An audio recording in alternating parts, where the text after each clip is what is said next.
এক শাশুড়ি সংসার ভাঙার জন্য বিভিন্ন জাদুটোনা করে, আর সেটা তার ছেলে জানার পরও মায়ের পক্ষ নিয়ে থাকে, মায়ের দোষ ঢাকার চেষ্টা করে, সেক্ষেত্রে ঘরের বউয়ের কি করা উচিত?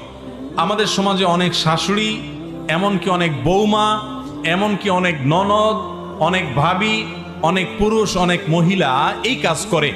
নিজের ঘরের নিজের কাছের লোকজনকে বশে আনার জন্য বা বিভিন্ন উদ্দেশ্যে জাদুকরের কাছে যায়, জাদু করে, ব্ল্যাক ম্যাজিশিয়ানদের কাছে যায়, ব্ল্যাক ম্যাজিকের আশ্রয় নেয়। পরিষ্কারভাবে শুনে রাখেন, কোনো কবিরাজের কাছে যদি কোনো জাদু টোনার জন্য যান, সাথে সাথে আপনার আমল নামায় সবচেয়ে ভয়াবহ বড় কবিরা গুনাহের ভিতরে একটি লেখা হবে। এবং শুধু তাই নয়, এই জাদুকর যারা এই জাদুর কাজটা করে দেয় মানুষকে, ইসলামের দণ্ডবিধিতে তাদের শাস্তি হলো মৃত্যুদণ্ড, সবচেয়ে কঠিন শাস্তি, চরম শাস্তি তাদের, কারণ গোটা সমাজকে অস্থিতিশীল করে দেয়। ভাইরা আমার, অনেকে আছেন আপোষের জন্য তাবিজ আনতে চান। পরিষ্কারভাবে বলে দেই, এগুলো হারাম। নিজের বৌমাকে আপোষ করবেন, ছেলেকে আপোষ করবেন, জামাইকে আপোষ করবেন, শাশুড়িকে আপোষ করবেন, ভাইকে আপোষ করবেন, অথবা যাতে করে বউ এর কথা স্বামী না শুনে, স্বামীর কথা বউয়ে না শুনে, শাশুড়ি যেন ছেলের কথা না শুনে, অথবা ছেলে যেন তার মায়ের কথা না শুনে। এরকম নানান উদ্দেশ্যে আমাদের ঘরে ঘরে আজকাল এই আপনার কবিরাজদের কাছে গিয়ে তাবিজ আনা, তারপরে এই জাদুকরদের আশ্রয় নেওয়ার প্রবণতা দেখা যায়। পরিষ্কার হারাম, মনে রাখবেন।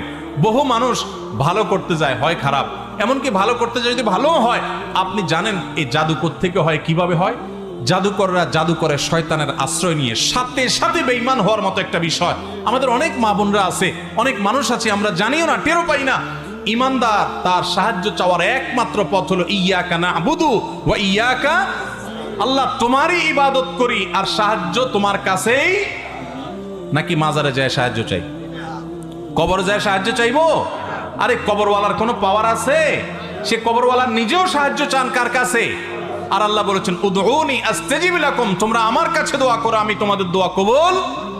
ভাইরা আমার, ব্ল্যাক ম্যাজিশিয়ানদের কাছে যে যান, এই যে আপোষের তাবিজ যাতে ছুটে থাকে, স্বামী স্ত্রীর মধ্যে যাতে ভেজাল লেগে থাকে, নানান, অনেক সময় মানুষকে মারার জন্য জাদু করা হয়, নানা রকমের জাদু করে।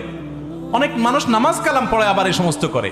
আপনি জানেন যে এই জাদু করার মধ্য দিয়ে আপনি আল্লাহর প্রতি কুফরি করে শয়তানের সাথে হাতে হাত মিলিয়েছেন, আপনি বেঈমান হওয়ার পথ বেছে নিয়েছেন। আল্লাহ তাআলা আমাদের সবাইকে হেদায়েত দান করুন। আল্লাহর ওয়াস্তে এই কাজগুলো কেউ করবেন না। আপনার শাশুড়ি কথা শুনে না, আপনার ছেলেটা শুধু বইয়ের কথা উল্টাপাল্টাও কাজ করে, কোনো বাছবিচার করে না। আপনার ইমানদার হিসাবে সবচেয়ে বড় করণীয় এবং মূল করণীয় হলো সিজদায় পড়ে যান, 2 রাকাত নামাজ পড়েন।